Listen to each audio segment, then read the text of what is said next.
Welcome to episode 15 of Becoming MindStrong, and today's conversation was by popular request. I got a lot of messages asking if I could talk about the timing of eating, and I love doing podcasts where people have specifically asked for this topic, so I'm especially excited about today's conversation. Now, we did a whole podcast that focused on intermittent fasting, and that's not what we're going to focus on today. We're talking about this idea of, does it matter if I eat breakfast? Should I be eating after 8 p.m.? Is there a best time to eat before and after a workout? We're talking about the timing of food and how that affects our goals. Check it out.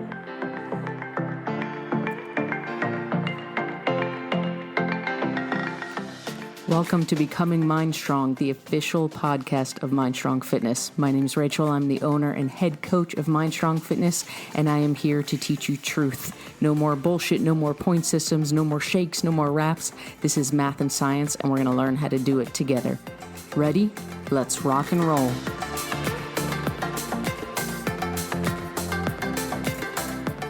So let's jump right into this conversation about the timing of eating. We're going to break this conversation up into a couple parts. In the first part, we're going to hit this idea of when to eat in the morning and when to eat at night at the same time, because the answer is the same for both. And then we'll get more into the logistics of when to eat if you're in the gym, if you're working out, whether that's cardio or lifting weights or whatever else. Now, like most conversations, we have to go back to our very first conversation about the truth behind fat loss. If you haven't noticed yet, most of our conversations start there because it is truth with a capital T. We know by now that fat loss comes down to calories in versus calories out, right? You can say it with me by now. Calories in versus calories out. You figure out your personal numbers.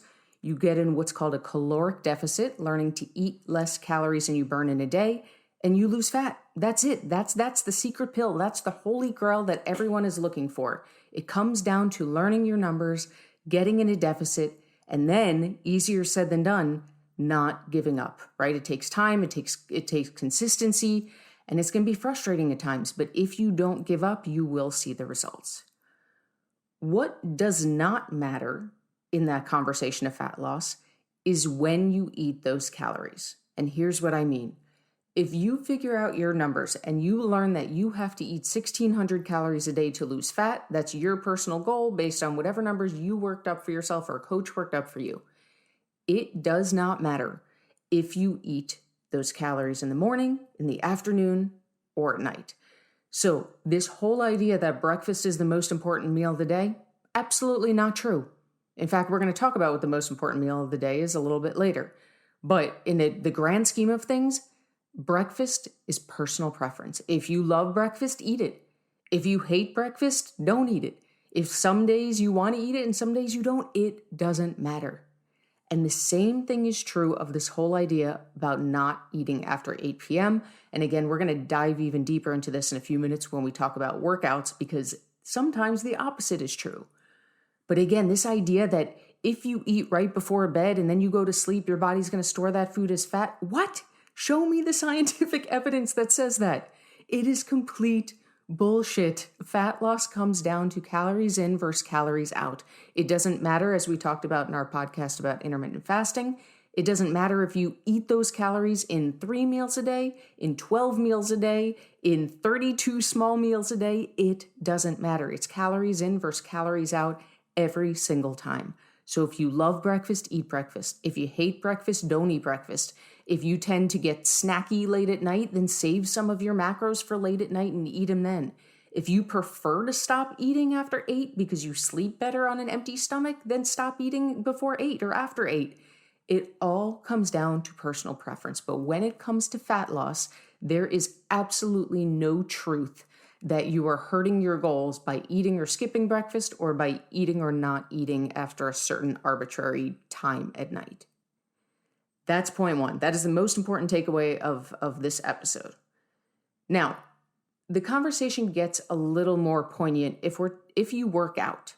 Okay, if you go to the gym or you do at-home workouts, what I'm about to tell you is not going to affect your goals, right? If your goal is to lose weight, the simple timing of eating is not going to change that. What we're going to talk about right now is about fueling your body the best that you can.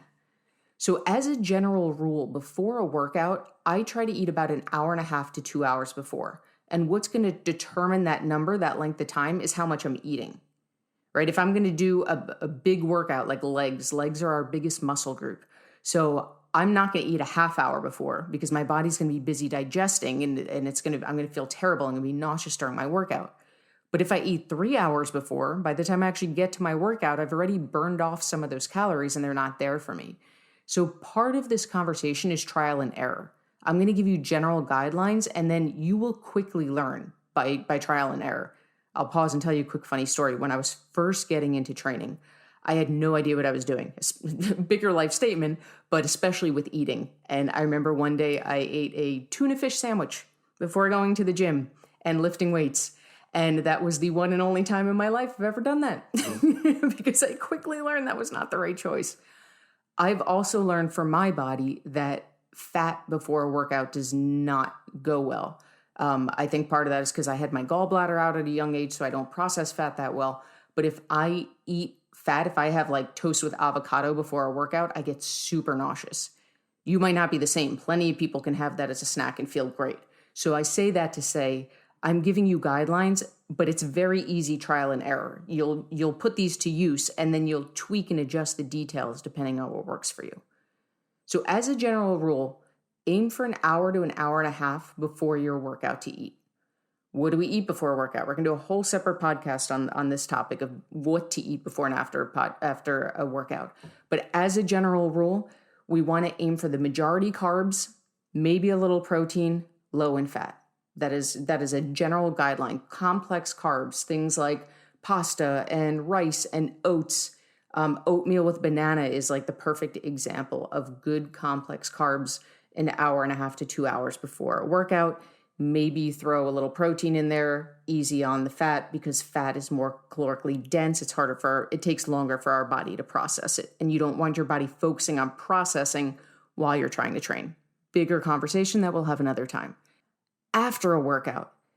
Now, here's another area of controversy, right? We've heard these things about your metabolic window, and if you don't eat within a half hour of working out, it was all for nothing. That is blatantly not true.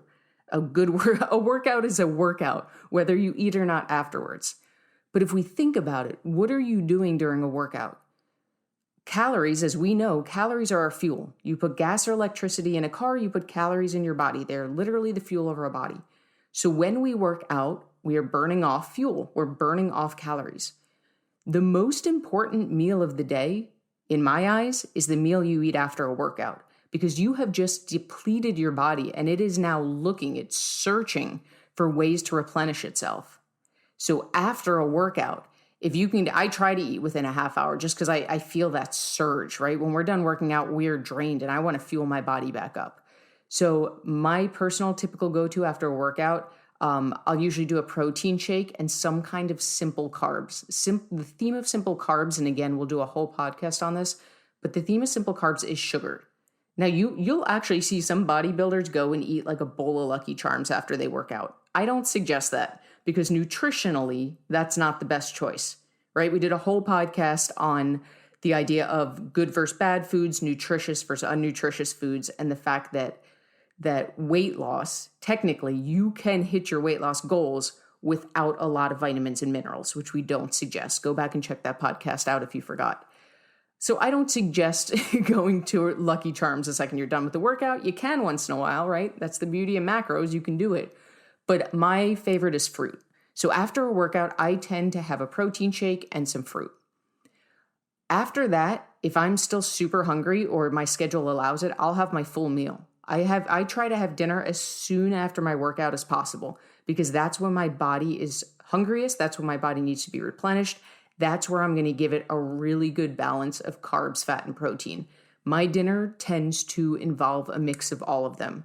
So I'll do like some kind of sprouted grain tortilla with hummus and black beans and a bunch of veggies and some avocado for healthy fats. That is a really good mix of carbs and fat and protein. And again, I'm just throwing out examples. The beauty of macros is you can eat whatever the hell you want, right? That's why we do it, because it's sustainable. But the big takeaway is that if there was a most important meal of the day, which again, when it comes to fat loss, there's not. You eat whenever you want as long as you're hitting your goals. But if you're working out, that post-workout meal is really important because you're replenishing your body. So get rid of this idea that you have to eat breakfast or you don't have to eat breakfast, or eating after 8 p.m. is going to make you gain weight, or eating before 8 p.m. is going to speed up how you lose, or whatever other BS is out there on the market. It is not true.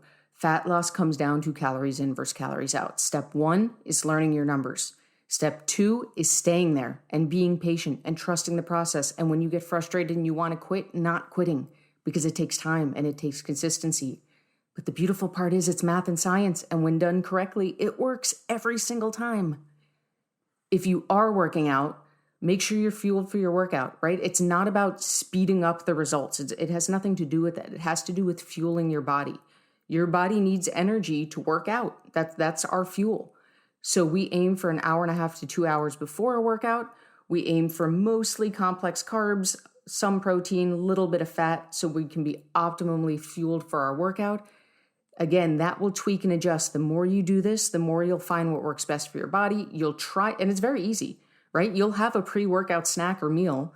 You'll work out, you'll monitor how you feel. Either you're going to feel awesome and full of energy, or you're going to be like I was the day I had a tuna fish sandwich and very quickly realized that is not the right choice. After a workout, you are not going to lose your gains, as they say, if you don't eat within that 30-minute metabolic window. However, that is when your body wants to be refueled. Give it a good meal. If you don't have a lot of time for a full meal after your workout, go for a protein shake and some fruit. If you've got time, then go for a good dinner with a balance of carbs, fat, and protein. Last thing I'm going to say on the subject. The one question that I usually get after I go through all that with people is, well, what if I train really late at night? And my answer is, same answer. If you don't make it to the gym until 8 p.m. and you're not done with your workout until 9 p.m., 9:30 p.m., you're rolling in the house 9:30, 10 p.m., the answer is the same. That is still, if we were going to put the title of most important meal of the day, that is still the most important meal of the day. And let's think about this logically. Right? We talked about, I've been referencing a lot of past podcasts this episode, but we did a whole podcast episode on how muscle growth works. And we talked about the fact that we're not building muscle while we're doing our workout. We build that muscle when we're resting, when we're recovering, when we're sleeping, when we're not actively pushing our muscles. So think about this logically. You get home from the gym at 9:30, 10 p.m. You eat a meal. You go to bed. When you're sleeping, that's when your body's recovering. It needs that food to repair, right? What if we skipped the meal? What if we got home from the gym 9:30, 10 p.m., went straight to bed? Well, now while you're sleeping, your body's trying to repair itself, but it's completely depleted from your workout. It doesn't have anything to go to do those repairs. You're doing more harm than good by skipping that meal because someone told you not to eat after 8 p.m. Are you with me? That is a huge thing to understand. That is a huge mindset shift. Food is fantastic. Food is what our body goes to for energy. When we start to view it like that, now we're getting into a hashtag bigger statement. When we start to view it in that way, my body needs to recover. My body needs to repair. I need food to do that. Then we start to redefine our relationship with food. It's not this thing we have to resist. It's not this thing that causes us problems, and the less I eat, the better. Your body is actively using that food as energy to repair itself, to grow muscle, to optimize your health. So even if you train at 6 in the morning, if you train at midnight, the answer to all of this remains the same. Last thing I'll say, if you're a person who trains super early in the morning, I had a client once who had messaged me and said, I go to the gym at like 5 a.m. I am not comfortable eating a full breakfast at 3:30, 4 o'clock in the morning. This is going to come down to seeing what works for you. What I suggest you do is the night before, save a bunch of your carb macros for later at night. And before you go to bed, have like pasta for dinner. You don't have to go nuts. You don't have to carb load like runners do. But have a regular serving size of pasta right before bed, because when you start your workout in the morning, you'll at least still have some of that energy left. You're going to have to gauge yourself, right? You might, like for me, I've tried working out super early in the morning and I get really dizzy. I don't have enough energy from the night before to use that in my workout. So this is just a side note for anyone who trains super early in the morning. That's going to be some trial and error. If you can have a quick snack, have an English muffin an hour before, see if that's enough for you. Or you can try having a more carb-based dinner the night before and see if that rolls over for you. But the big takeaway is this. Again, education equals empowerment. There is no blindly following what someone's saying, right? If someone tells you don't eat after 8 p.m., it makes you fat, ask them why, right? And if their answer is because your body stores it while you sleep, ask them to show you the scientific evidence, because there is none. It's just something that's been regurgitated over and over again till people accept it as truth. Fat loss is calories in versus calories out. It doesn't matter how many meals a day you eat. It doesn't matter what time of day you eat them. It matters that you learn your goals, you stay consistent, you give it time, and you trust the process. If you're ready to start taking control of your nutrition, grab my free macro cheat sheet at bit.ly.com/macro cheat sheet. bit.ly.com/macro cheat sheet.